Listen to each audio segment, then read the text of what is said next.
Welcome to our channel, Behind My Story. Please like, share, and subscribe. I adore my family.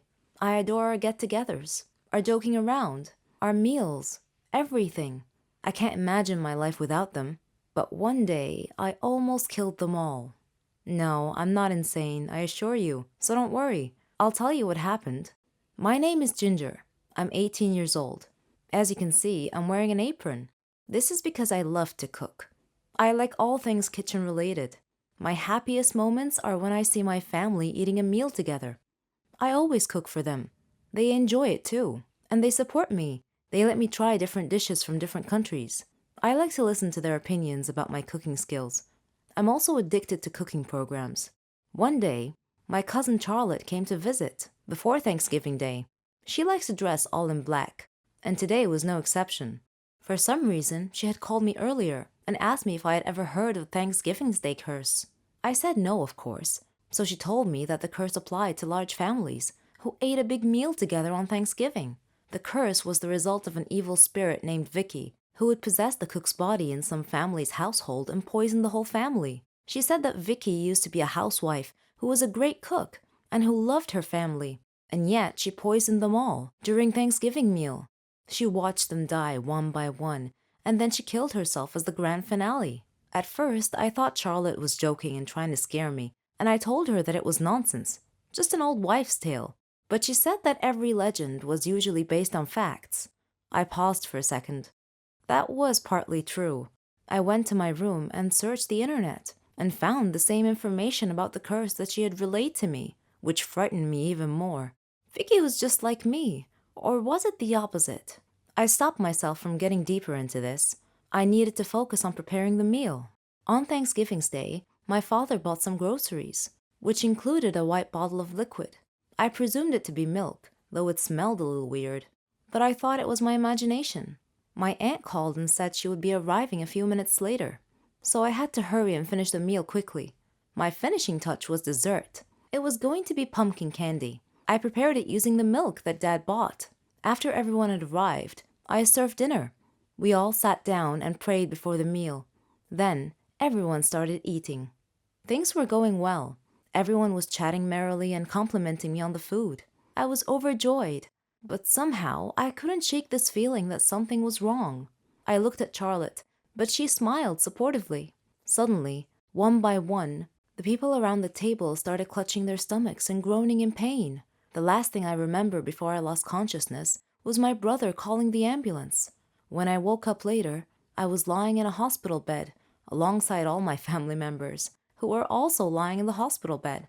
The doctor came in and reported happily that we would all be fine. Then he looked at me and winked. He also said, "Next time, young lady, I suggest not using white paint in your cooking." And that was how I almost killed my loving family. Hey, my name is Anne. It was the summer break before college, and as a graduation kind of celebration and before each and everyone went to a different college, my best friends and I decided to go on a fancy summer vacation to one of the most beautiful places on earth. At least that's what I think, to Hawaii. I was in my room daydreaming about wearing those cool coconut bras while enjoying an exotic juice, maybe even doing a hula dance, and then my best friend Kim called and burst my coconut bubble. She suggested that since we're off to a whole new stage of our lives, we may as well get a complete makeover. I thought she meant we should go shopping or something, but no, she said we should go to the hair salon and get new haircuts and maybe even dye our hair. I admit that I was overly excited about the whole thing, so I said yes.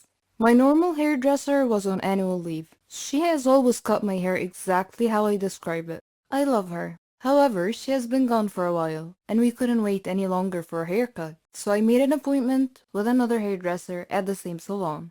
On a side note, Kim is blonde, while I'm a brunette. I know this info might not sound useful, but it will come in handy throughout the story. Kim and I drove to the hair salon. The place looked extra fancy, the kind of place you would trust.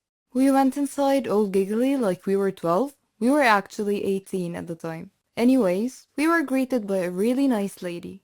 That lady said that Kim should get highlights and I should go for the same, plus going blonde. I was skeptic, but who cares? It's summertime. The lady put bleach all over my head and went to do Kim's hair. So, after 15 minutes, my scalp started burning like crazy. So I called the nice lady and she said it was time to wash the bleach.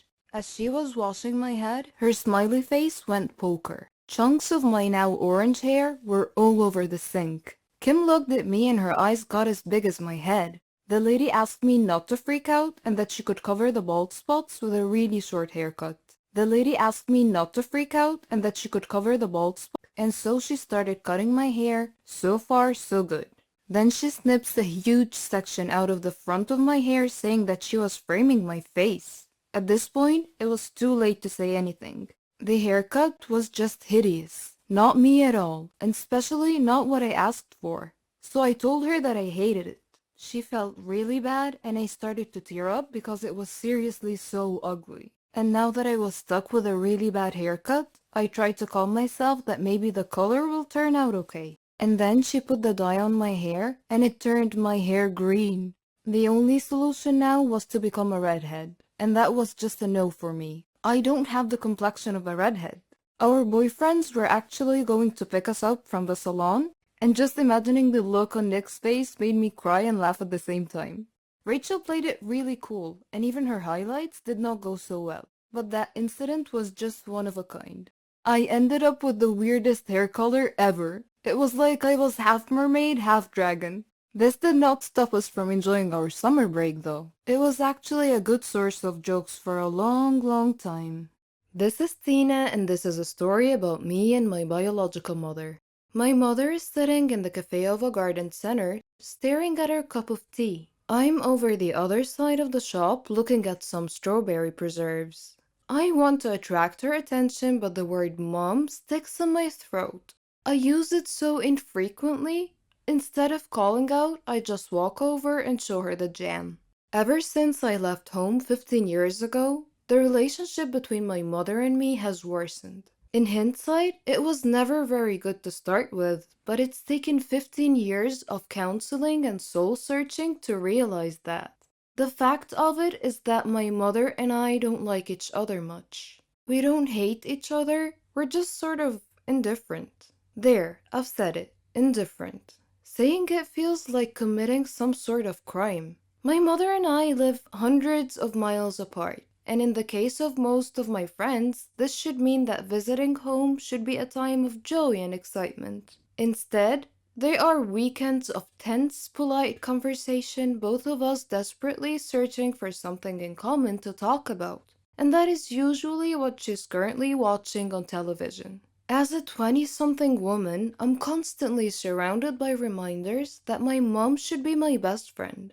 Advertising aimed at my demographic features glamorous, youthful mothers going to the salons with their best friend daughters. Because it's all so alien to me, I tend to become a little bit fixated. I tend to look beyond the principal plot lines of films and become obsessed with the parts that involve a mother and a daughter for a large, loving family headed by a quirky matriarch. When the film Mamma Mia came out, I went to see it with a girlfriend for a bit of a laugh. It was mainly about love affairs between Meryl Streep and her exes. As I watched, I was as always bewildered by the apparently natural bond that mothers and daughters have on screen. Another film. It's complicated, again with Meryl Streep, has a plot that hinges on her post-divorce relationship with her ex-husband. But the highlights for me, the way her children clustered around her and the way she reacted when they all came back to visit. Though I know it's not just on screen. My friend Susie has the same exact sort of relationship with her mom. It baffles and fascinates me. They talk every single day, sometimes more often, and tell each other everything. I didn't have an unhappy upbringing. I wasn't a happy child, but that wasn't down to child abuse or neglect. I was well-clothed, fed, and I even had ballet lessons. I went to university, paid for by my parents, and I knew, and I still know, that there's always somewhere to stay if I need to. But my mother and I never had the sort of closeness I saw in my friends' relationships. They would go shopping or share secrets. They would tell their moms things about their lives. The one time I tried to ask my mother about her teenage years, she told me to mind my own business. And so I did. I grew up minding my own business and she minded hers.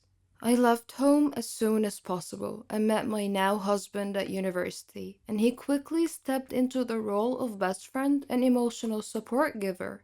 I made enduring friendships, most of which I believe to be unconditional. Most of my friends believe me to be a loving and caring individual, and I know I could turn to any one of them in an emergency, and them to me.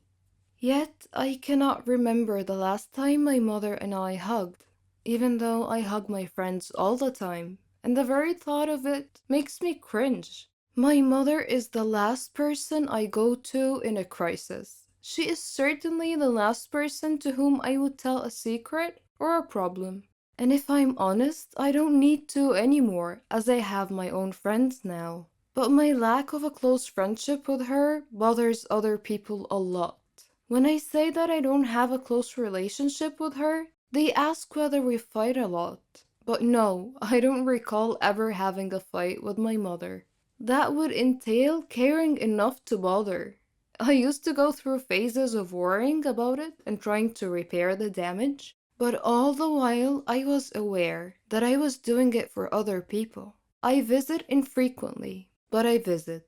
I do it not so I can see her, but if I'm honest, so her neighbors and family can see me visiting. A few years ago, before I realized I didn't care anymore, I called her up and asked whether we could sort it out. Her answer told me everything I needed to know. Sort what out? I stopped bothering from that moment on. Now my principal concern is explaining to people why I don't see her that often.